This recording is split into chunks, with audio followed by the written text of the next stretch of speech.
Populasi orang Yahudi terus turun sejak berdirinya negara Israel.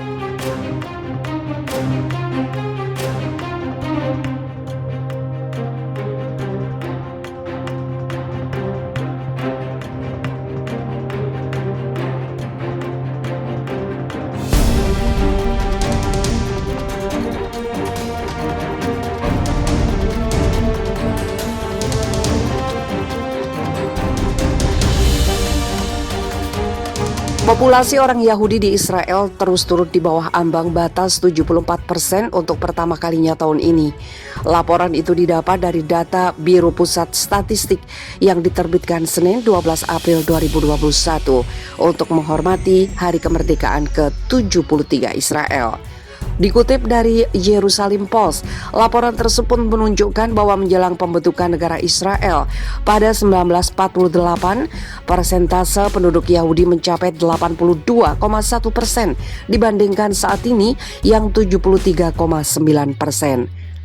Pada hari kemerdekaan ke-7 Israel, tingkat orang Yahudi adalah 74,5%, penurunan lebih dari 0,5% hanya dalam 3 tahun.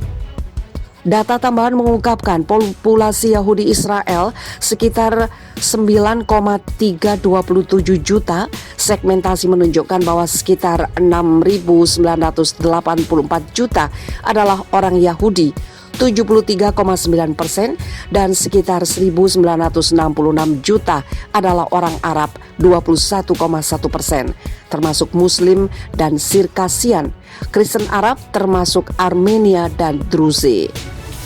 Sekitar 467.000 orang didefinisikan sebagai orang lain, termasuk Kristen non-Arab, anggota agama lain, dan mereka yang terdaftar tidak memiliki klasifikasi agama dalam daftar penduduk. Sejak hari kemerdekaan terakhir, populasi Israel telah bertambah 137.000 orang, meningkat sekitar 1,5% selama periode ini.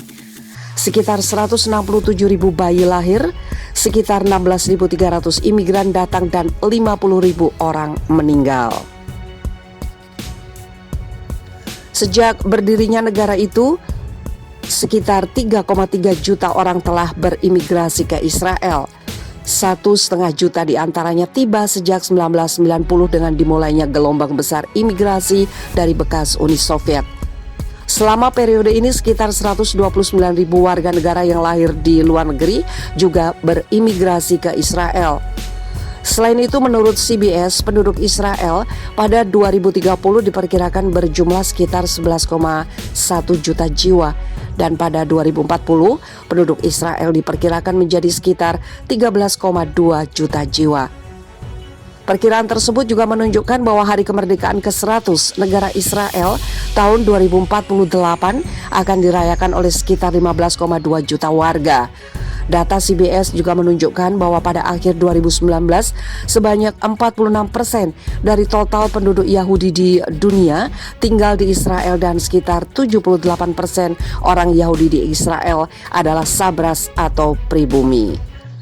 Statistik lain mengungkapkan bahwa penduduk Israel adalah penduduk muda dengan sekitar 28,1%, di antaranya anak-anak 0-14 tahun dan sekitar 12% berusia 65 tahun ke atas. Sengketa wilayah Palestina versus Israel, Joe Biden pastikan bantu Palestina. Presiden Amerika Serikat Joe Biden akhirnya menentukan sikap dalam sengketa wilayah kedaulatan antara Palestina dan Israel. Kepada PBB via pelaksana tugas Duta Besar Amerika Richard Mills, pemerintahan Joe Biden memastikan bahwa pihaknya akan membantu mewujudkan kemerdekaan Palestina lewat skema yang disetujui. Kami akan mendukung kesepakatan bersama, yaitu solusi dua negara di mana Israel akan hidup berdampingan dengan negara Palestina secara damai dan aman, ujar Mills dalam sidang Dewan Keamanan PBB Selasa 26 Januari 2021. Tidak berhenti di situ, Mills juga menyatakan bahwa pemerintahan Joe Biden akan mengaktifkan lagi bantuan kemanusiaan untuk Palestina. Hal itu, kata Mills, merupakan bagian dari rencana Joe Biden untuk membuka kembali misi diplomatik dengan Palestina. Perihal kebijakan normalisasi hubungan dengan Israel yang merupakan peninggalan Donald Trump, Mill memastikan hal tersebut akan tetap ada. Namun pemerintahan Joe Biden akan menegaskan bahwa urusan normalisasi hubungan dengan Israel terpisah dari urusan wilayah kedaulatan Israel Palestina. Kami akan tetap membujuk negara-negara di Timur Tengah untuk menormalisasi hubungan dengan Israel. Namun, kami tidak akan menganggap sebagai pengganti kedamaian Israel-Palestina, ujar Mill menegaskan. Sebagaimana diketahui, konflik antara Israel dan Palestina telah berlangsung lama. Kedua negara masih berdebat soal bagian-bagian yang masuk dalam wilayah kedaulatan masing-masing. Dalam prosesnya, posisi Israel terhadap Palestina kian kuat, walaupun sejumlah warganya menempati secara ilegal pemukiman di tepi barat Israel, berniat mencaplok daerah itu dari Palestina. Palestina menolak karena menurut mereka hal itu tidak sejalan dengan solusi dua negara. Palestina kian was-was ketika mantan Presiden Amerika Serikat Donald Trump memindahkan kedutaan besar Amerika di Israel ke Yerusalem. Hal itu sama saja mengaku Yerusalem sebagai bagian Israel, padahal statusnya masuk dalam perdebatan wilayah kedaulatan Israel dan Palestina. Masalah itu diperburuk dengan dicabutnya bantuan Amerika ke Palestina dan normalisasi hubungan negara-negara Arab dengan Israel. Keduanya ide Trump. Bagi Palestina, daya tawar Israel kian kuat dengan dukungan berbagai negara Arab, meski negara-negara Arab meyakinkannya bahwa normalisasi disetujui selama aneksasi tepi barat tidak dilakukan. Palestina tetap merasa dikhianati. Ketika Joe Biden memenangi Pilpres Amerika Serikat, Palestina melihatnya sebagai kesempatan untuk menyetarakan dudukan lagi. Menteri Luar Negeri Palestina mengatakan pihaknya bersedia membuka dialog perdamaian dengan Israel melalui mediasi pemerintahan Presiden Amerika Serikat terpilih Joe Biden. Namun resolusi hukum internasional harus menjadi acuan. Iran salahkan Israel atas insiden Natanz, bersumpah balas dendam.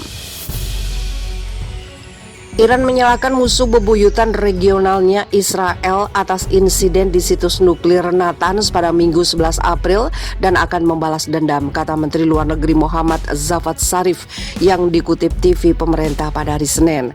Otoritas Iran mengabarkan insiden sehari sebelumnya sebagai tindakan terorisme nuklir dan mengatakan Teheran berhak untuk mengambil tindakan terhadap para pelakunya. Zionis ingin membalas dendam karena kemajuan kami dalam cara mencabut sanksi mereka secara terbuka, mengatakan bahwa mereka tidak akan mengizinkan ini, tapi kami akan membalas dendam, kata Zarif seperti dikutip beberapa media Israel. Mengutip sumber-sumber intelijen yang tidak disebutkan namanya, yang mengatakan bahwa layanan mata-mata Mossad negara itu berhasil melakukan operasi sabotase di situs Natanz, berpotensi menghentikan pekerjaan pengayaan di sana selama berbulan-bulan.